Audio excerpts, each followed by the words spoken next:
United States government is currently in violation of the law, and every member of the U.S. Senate who believes in the rule of law should vote for these resolutions. The United States cannot provide weaponry to countries that violate internationally recognized human rights or block U.S. humanitarian aid.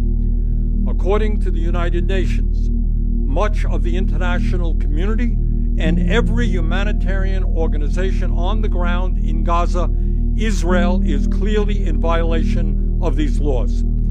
Under these circumstances, it is illegal for the U.S. government to provide them with more offensive weaponry. Joint resolutions of disapproval are Congress's tool to enforce those laws. According to very recent UN reports, quote, "The situation unfolding in North Gaza is apocalyptic.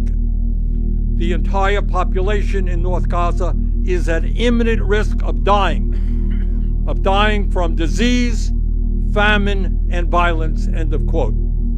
But what makes it even more painful is that much of what is happening there has been done with U.S. weapons and with American taxpayer support. In the last year alone, the U.S. has provided $18 billion in military aid to Israel and delivered more than 50,000 tons of military equipment.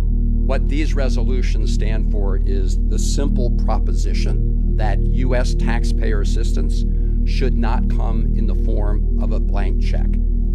Is the United States in its foreign policy forced to be blind to the suffering before our very eyes? In other words, and this is the most important point to be made, the United States of America is complicit in these atrocities. That complicity must end, and that is what these resolutions are about. It is time to tell the Netanyahu government that they cannot use U.S. taxpayer dollars and American weapons in violation of U.S. and international law and in violation of our moral values.